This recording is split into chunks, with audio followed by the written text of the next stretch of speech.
India has taken a slightly strict stand that what it allows, it will not allow any processing. But there are many countries, remember you have to follow the country of the law of the importing country. So if you are importing something into India under Carnet, you have to see the Indian law. But if you are exporting to Germany, you have to see what is the coverage of Germany under Carnet. So many countries even allow goods for job work or processing, apart from exhibitions and samples and all that. Another thing is that postal trade is not covered as of now. And also, and the third thing is, if there are any licenses and all required by DGFT. Generally that is outside the purview of Carnet, it's a customs convention. So, but DGFT also has relaxed for Carnet certain things, but everything is not relaxed. But that depends on commodity to commodity. Now, so Carnet is issued by an association in every country. Whichever country you are exporting from, basically your home country, it will be issued by a designated association in that country. And it will cover the names of countries where it is valid, that is almost 100 countries if you add all the EU countries. And in each country also there is an association. In India it is FICCI. So in all these 100 countries there is one association. Rarely there are two also, but mostly it's a single association. So you will have the names of countries and the associations at the back of it, wherever you want to take it to. Generally, once issued, you can't alter it. If you have a new item, you have to get a new Carnet issued. Validity period is 1 year. Okay. Now, so what it means is that today, if you take it on October 16th, you take something out of India on Carnet, you can roam around in these 100 countries on the strength of this Carnet, but you have to come back by October 15th of 2024 based on this. Up to 1 year, you can take it to any number of countries. There is no restriction that you can take it to one country or two countries. You can take it to 10 countries also, but bring it back within 1 year. Similarly, if you bring something into India, you have to take it out in 1 year period. So you have to re-export within the validity period of the Carnet. So as I said, this acts as a bond BG for customs. So how does it act? You may wonder, how does this piece of paper serve as a BG? Because it acts, the association which issues it is guaranteeing that to customs that if there is any breach, if there is any violation, or if re-export does not happen, they will compensate customs. For that there is a back-end arrangement. There is an insurance, global insurance, etc. There is a ICC, International Chamber of Commerce, is also guaranteeing all this. So the guaranteeing association and the national issuing association are the same. The liability is joint and several with the importer. It doesn't mean that suppose you import something into India and don't re-export, the burden is on FICCI. It's not like that. You will have to have, you will have a responsibility. But for customs, FICCI is the guarantor. So customs is not worried that little money will vanish. They'll go and catch hold of FICCI. So in every country there's association. But the liability on the importer remains. And the liability is 10% more than the duty. So if 100 rupees is the duty, the liability of FICCI is up to 110 rupees, be it for some interest, etc. But beyond that, FICCI will not pay, which is the same in any country in the world.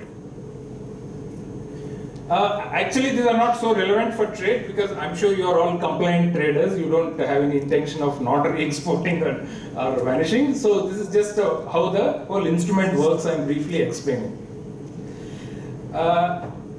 So after once you export, the Carnet is discharged, end of transaction. There are various proof of re-export. It is of course proper re-export where customs stamps the Carnet, that's re-export.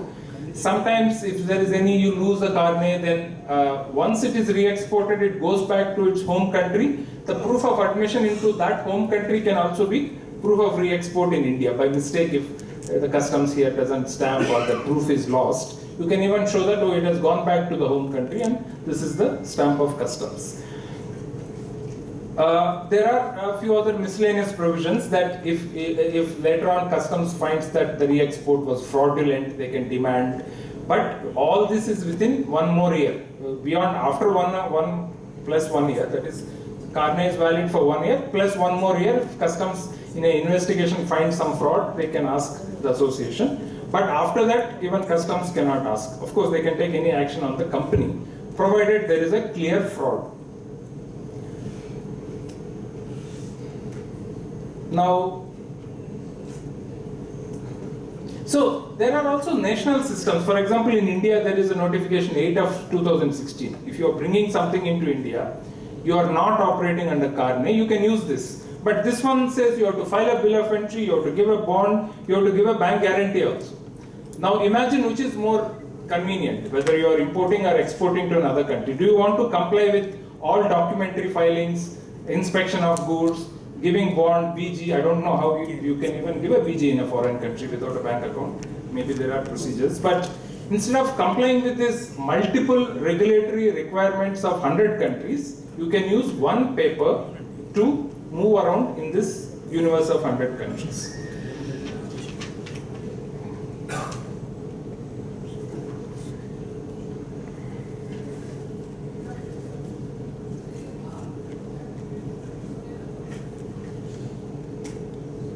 Okay, we'll come back to how this works in India. Yeah, so India became part of this in 1989. Remember I said this convention existed from 1961. We became part in 89. So even we have an experience of almost 34 years of being in Carnet. So that's what is somewhat surprising, that in 34 years, the uptake or the popularity seems still very low. The fact that only 2 hands were raised when I said who has used this after 34 years is very surprising. No, not this. So I'll continue. We became party to this in 1989. The notification is 157 of 90, as you can see on the screen. So this is available. There was one major amendment in 2016. Earlier there was some certificate from ITPO required. That was deleted. So now it's just the FICCI Carnet. Remember again, this is for imports into India. If you are exporting to another country, each country has issued something like this. In every country, there is a notification or a circular or whatever, directive like this. In India, it is 157 of 90, as amended in 2016. As I said, 1 year is the validity. So in India, it is being broken down into 6 plus 6 months. So initially 6 months, and if you need for more time, you have to approach the Deputy Commissioner. The decision making is at the ACDC level for another 6 months, so totally 12 months. In many other countries, they give straight away 12 months without any need for extension.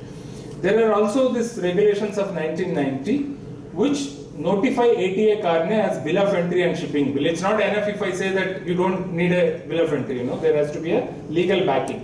So there are regulations issued in 1990 by India which say that the Carnet is also a shipping bill, it is also a bill of entry, and therefore you don't have to file separately. Like this, every one of these 100 countries has also issued legal provisions. This is I'm talking of the Indian notification, goods intended for display, demonstration in fairs and exhibitions and advertising demonstration. The events are also given, whether it is exhibitions and fairs, meetings, display demonstration between government departments, and many others. So one good thing is that if you are importing, for example, you are just need a default IEC. You don't have to even have an IEC. So if some foreigner, suppose you have a trade partner who is abroad and he is carrying an equipment here, and he says, how do I clear the Carnet in India? Should I have an IEC code? No, he doesn't. DGFT has notified a default IEC code. He doesn't have to take a specific IEC code. Anybody can cite this default code if he has a Carnet.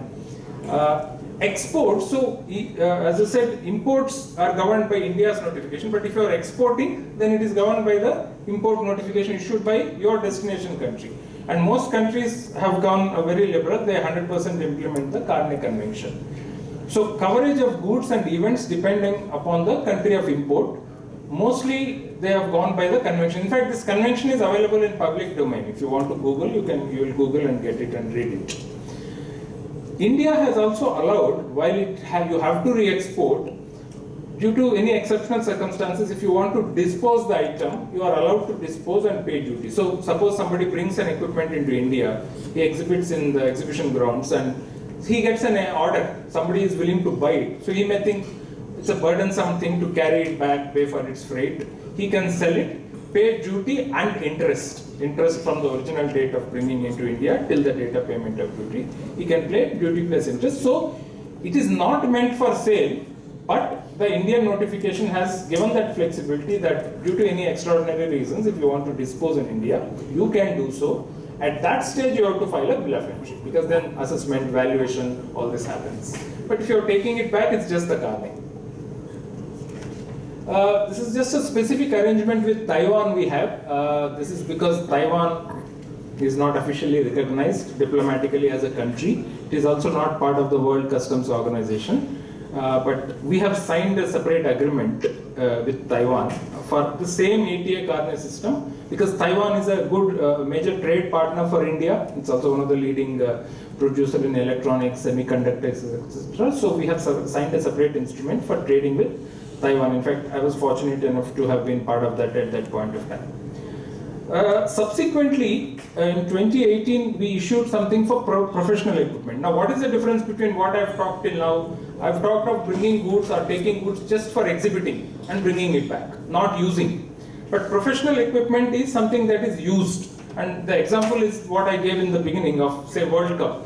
TV equipment is coming, a lot of foreign channels, foreign press come. They actually use their cameras. It's not for exhibiting, right? They have to use it to cover the Cricket World Cup or something else, some other event like that.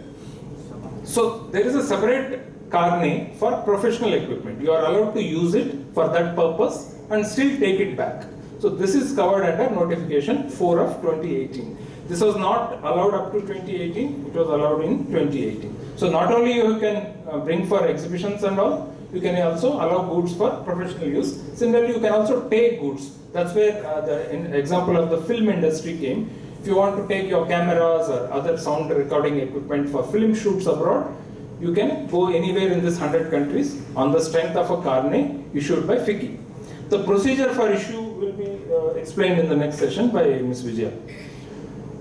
So under the professional equipment, these are the things: equipment for the press, sound broadcasting, TV broadcasting, sports goods, equipment for testing and measuring, calibration, all these are covered. So to sum up, what are the essential ingredients of this Carnet regime? It provides for duty-free temporary import and of course temporary export, no duties involved. The period of temporary admission is defined, 12 months. The list of goods, basically it's not the list, it's a negative list. Only few items, for example, consumables are not allowed, obviously. You can't take food or something like that which will get consumed. The events which are allowed are also clearly stated. The three purposes of Carnet I have highlighted in blue color. It acts as a customs declaration, it acts as a bond guarantee, and it also acts as proof of re-export in all countries. It's like a 3-in-1 document. So, what are the advantages? I am sure I have partly convinced you of the advantages, but just to sum up, no duty payment involved in over 100 countries for any items other than the few disallowed items. Very simple customs formalities. Normally you look at your assessment procedure, right? You file a bill of entry, you have to give 6-7 documents, invoice, packing list, bill of lading, so many things. Normally countries for ATA Carnet dispense with all this. The Carnet itself is the document they check. So there is much less regulatory interface. Particularly think as an exporter, you're going to 3-4 countries with different languages, different customs systems. So you're not familiar. So you have to completely maybe dependent on a customs broker in that country. Whatever he or she tells you, you have to blindly listen. Now with Carnet, you are not at their mercy. Multiple entries and departures, as I said, once you get a Carnet, in 1 year, you can even go to 10 countries on the same Carnet for that equipment. So overall, it reduces trade barriers. There is much more harmonization because it's almost like a one world, whole the 100 countries follow one system, much more comfortable and more predictability. You don't have uncertainty as to what will happen in that country or this country. Well, there are some advantages to customs. It's particularly because it is developed by the World Customs Organization. India is one of the oldest members, and we contribute a lot to the WCO work program. So this is a WCO instrument run by WCO, so that's a comfort factor for customs. Important thing is that for customs, the security is guaranteed by an association, which is FICCI. Now imagine Indian customs, some foreigner is coming, he's bringing an equipment under a Carnet and he vanishes, So customs doesn't have to go and hunt for him. They can use the services of FICCI to recover the duties. and simplified procedure, something which is coming temporarily. Why do you want to spend a lot of time? So there is a much simpler process. So it's a kind of win-win situation for both trade and for customs to use this. Of course, there are some formalities. Even FICCI, you can't walk in and carry out. There is some electronic system. There is a fee payment. So yes, nothing is free in this world. But in the balance, it, I believe, is an instrument which offers you much more convenience and advantages than any pain points. So thank you. This is my presentation. I think you might have some Q&A. I would request you to keep that, note that, keep it, and after Ms. Vijaya also explains how FICCI issues this, then we can take questions and answers after listening to both these presentations. Thank you. Thank you, Mr. Reddy, for the detailed introduction of ATA Carnet system, its advantages to the trade and customs, and the legal provision of ATA Carnet system in India. I'm hopeful the participants are now aware of what is ATA Carnet and how it would be helpful for your business activities in India and other countries. Now I would like to present FICCI's initiatives and FICCI's role on ATA Carnet system and the application procedures involved, like how to get the ATA Carnet issued from FICCI and everything.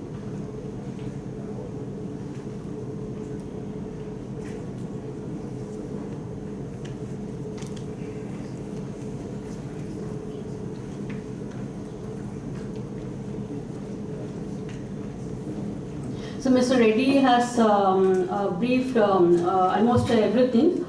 I'll start with the chain of ATA Carnet system. The system is administered worldwide by the World ATA Carnet Council, which is part of International Chamber of